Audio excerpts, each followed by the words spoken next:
Çox vaxt hansı insanlar deyirlər ki, məni olduğum kimi qəbul et, necə varımsa o cür. Hansı insanlar bunu istəyir? Onlar ki, hansılar deyirlər ki, yəni məndən istəmə mən dəyişim. Məndən heç bir nə davranışımda, nə sənə qarşı, sizə qarşı münasibətimdə heç bir dəyişiklik istəmə. Yəni mən dəyişməyə hazır deyiləm. Mən öz üzərimdə çalışmağa hazır deyiləm və bu mənə əslində lazım deyil. Və ya lazım deyil, ya da mən bu dəyişimdən çox qorxuram. Yəni əsasən insanlar dəyişim istəyirlər özlərində etsinlər də, görürlərsə öz xasiyyətləri, davranışları, hər bir şey onlarda nə varsa, həyatlarını mənfiyə tərəf aparırsa, bunu anlayırlar, görürlər, başa düşürlər. Hamı olmasa da, amma bir çox insanlar bunu anlayır, düzdürmü? Amma ki, dəyişim elə bir şeydir ki, insan doğrudan belə vəhmələnir qarşısında.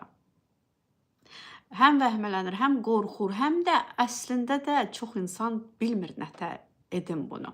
Məsələn, görmüsünüz də bir insan məsələn deyir ki, yox, bugündən sonra mən artıq dəyişirəm, mən başqa cür insan olacağam və mən verdiyim sözləri tutacağam. Mən də heç kəsə qarşı məsələn haqsızlıq eləməyəcəm. Mən dərsimi aldım bu həyatdan.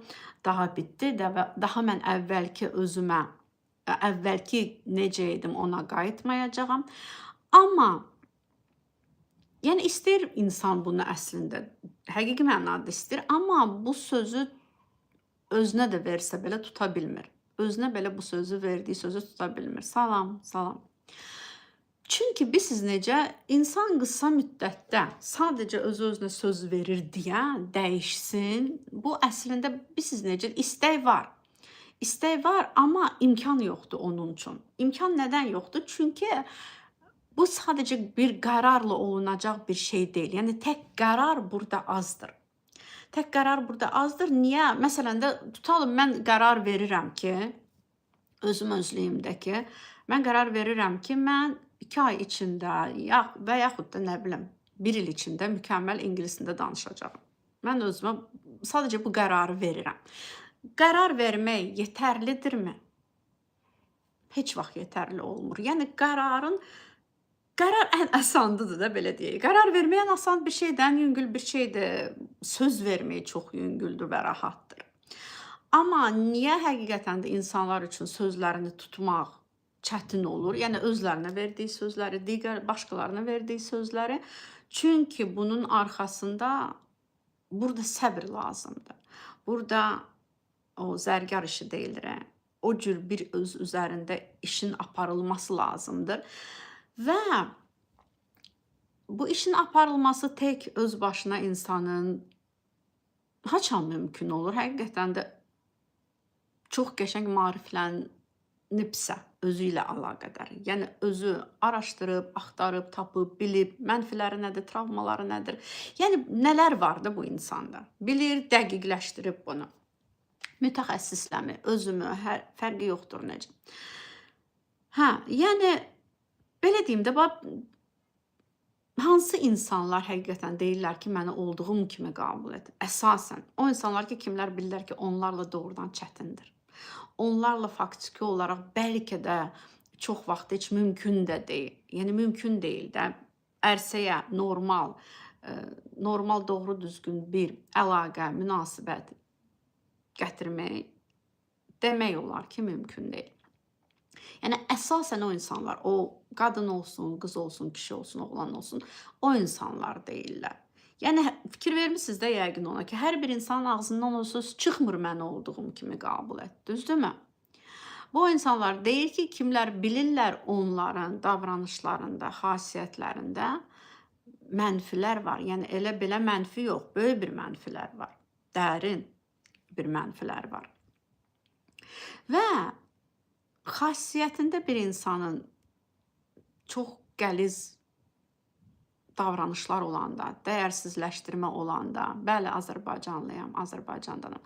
Dəyərsizləşdirmə olanda, kobud davranış olanda, qaçınma olanda, yəni konfliktlərdən qaçmaq, hansısa bir problemləri çözməkdən qaçmaq, şiddətə meyillilik, psixoloji təzyiqə meyillilik. Yəni ki, bir insanda bunlar varsa, bunların hamısının yeganə bir adı var əslində. qoruma mexanizmları. Yəni insan nə vaxtsa insana bu qoruma mexanizmları yardım edib ki, böyüdüyü ailədə adaptasiya olsun. Böyüdüyü ailədə onu mümkün olduğu qədər qəbul etsinlər. Yəni görüb ki, olduğu kimi davrananda, istədiyi kimi uşaq kimi oynayırsa, hər istədiyini bir uşaq kimi yaşayırsa, ona qarşı çıxırlar. Birdən-birə heç nədən aqressiya göstərirlər, ya döyürlər, ya nə bilim otaqdan çıxardılar. Bir gün evdən çıxardılar, otaqdan yox, hə, get bağlayırlar hansısa otaqda, qaranlıq otaqda. Yəni çıxardılar, blokda saxlayırlar ki, get ağlın başına gələndə içəri buraxarıq səni. Yəni əslində uşaq nə edir? İndi uşaq anadan olandan, yəni ki, hələ ki ayırd eləyənə qədər nə yaxşıdır, nə pisdir, onları anlayana qədər, yəni burada yavaş-yavaş tərbiyə verilir, burada öyüd nəsihət verilir, burada hər şeyə yüngül normal cəzalarla uşağa öyrədilir. Amma uşaq çox kəskin cəzalar alanda hansını ki qaldıra bilmir də, hansını ki uşağa bilirsiniz necə, yəni uşağın psixikasına bu gərginlik yaşadır, böyük gərginlik yaşadır. Uşaq gələn dəfə istəmir axı bu gərginliklə üzləşsin. Axı bu onun üçün travmadır və o travmadan qaçınmaq üçün, o məsəl üçün döyülməkdən qaçınmaq üçün, məsəl üçün də valideyn var ki, tutalım bir neçə, üç uşağı var tutalım. Bir uşağını hər zaman tərifləyir, əzizləyir, bu hamısından ağıllıdır, bu sizin bacınız ya qardaşınız, hər şeyin hər zaman yerini bilir, heç vaxt məni utandırmır, eləmir, amma siz elə deyilsiniz. Hə? Yəni bu uşaq da məsəl üçün o valideynə özünü istətmək üçün başlayır özündə bir süni şəkildə dəyişikliklər etməyə, biraz aşırı səy göstərməyə. Yəni bir yuxusuna da uşaq haram qatır, nə bilim gecə 2-də yatır, neçədə yatır, hə, ancaq dərs çalışır, saat 6-ya da tutalım. O alarm qoyur ki, oyansın, tez başlasın, dərsini oxusun. Yəni ki, uşaq özü-özünə faktiki olaraq necə deyim sizə? Yəni müdafiə mexanizmları nədir? Həyatına hər bir uşağın siz nə gətirir? Bir tərəfdən adaptasiya eləməyə kömək eləyir uşağa. O bir tərəfdən uşağa nə edir? Qısıtlayır onu. Mütləq ki, qısıtlayır. Yəni ki, təbii özü olduğu kimi real insan formalaşmır. Burada süni bir insan formalaşır. Mütləq ki, süni bir insan formalaşır. Və bu süni insan, bu müdafiə mexanizmları uşaqlıqdan daşıyır, gətirir, çıxarır öz yetkinlik yaşlarına. Gətirir, çıxardır o gənclik dövrünə, yetkinlik yaşlarına və orada bu qoruma mexanizmları artıq o vaxt onun leyhinə idisə, o vaxt ona yardım edirdisə, burada onun əleyhinə olurlar. Burada ona zərbələr vururlar. Yəni ki, bir insan tutalında təsəvvür edin. Hər zaman hər hansı bir konfliktdən əgər hər zaman qaçırsa, heç vaxt çözmürsə, heç vaxt bir çözüm yolu axtarmırsa, yəni konfliktdən niyə qaça bilər? Yəni uşaqlıqda öyrənib ki, mən konfliktdə qalanda, mən dilləşəndə, mən sözümü deyəndə, mən tutalım da, mən öz mövqeyimi arxasında duranda, hə? Bu mənə baha başa gəlir də.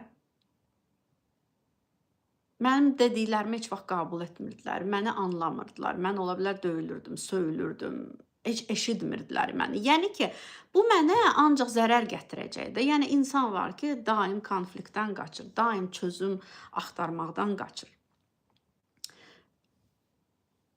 Çünki çözüm o insana nətər görsənə bilər. Yəni xilas etməyəcəkdir bu məni. Bu mənə heç bir işimə yaramayacaq. Başa düşdünüz necə? Yəni ki, çözümləri, belə deyim də sizə, o qədər uşaqlıqda çözüm yolu tutalım, axtaranda da konfliktlər içində özünü necəsə göstərməyə çalışanda, necəsə özünü sübut eləməyə çalışanda valideynə, görəndə ki, bu ona zərbə vurur, bu onun əleyhinə gedir. Bildiniz necə? Artıq haçansa buraxır bunu, artıq haçansa yəni başını buraxır da çözüm axtarmağın, özünə bir yəni istədiyi kimi davranmağın ipini buraxır. Bildiniz necə? Və təsəvvür eləyin ki, illərlə insan artıq bu cür yaşayır. Bildiniz necə? Və əlbəttə sən uşaqda buna başlı-başına buraxa bilərsən. Valideynə yaranmaq üçün, valideynə xoş gəlsin deyə sən hər cür davrana bilərsən orada. Orada sən anında o vəziyyət o vəziyyəti qurtarırsan da, anında o vəziyyət sənin hə, xilaskarın olur, düzdürmü? O moment. Amma gələcəkdə insan bunu davam etdirəndə heç vaxt çözüm heç bir axtarmayanda, heç bir necə deyim sizə? Yəni çözüm yolu axtarmaq nədir konfliktlərdə? Sən burada konfliktdə çözüm tapdınsa, istər iş yerində, istər münasibətində, istər evladınla, burada sən dilbir oldunsa, orta yol tapdınsa, burada istərsən işində ol, iş yerində, istər ailəndə ol, evladınla, fərqi yoxdur kiminlə, yoldaşınla. Sən bu münasibətlər bir neçə pillə artıq yuxarı səviyyəyə qalxır, daha keyfiyyətli olur. Yəni əslində konfliktlər bizim həyatımıza gözəl bir şeylər gətirir. İnsanlar bir-birlərini daha gözəl anlaması üçün, daha gözəl tanıması üçün, daha dərindən, daha aydın olması üçün bir-birlərini. Yəni ki, konfliktlər insanları əslində inkişafı üçündür. Düzdürmü? Amma insan qaçırsa hər zaman konfliktlərdən, bu cür situasiyalardan, o sonucda nə olur? Yəni püxtələşmir də bu həyatda, irəliləmir. Başa düşdünüz necə? Hansısa bir sahədə irəliləmir. Ya şəxsi münasibətlərində irəliləmir. İndi kim harda qaçırsa problemləri çözməkdən. Adam var iş yerində maddi problemlərlə bağlı çözüm axtarmağa ürək eləmir. Ürək eləsə də reallaşdıra bilmir. Bildiniz necə? Reallaşdırmaq onu çox qorxudur. Belə.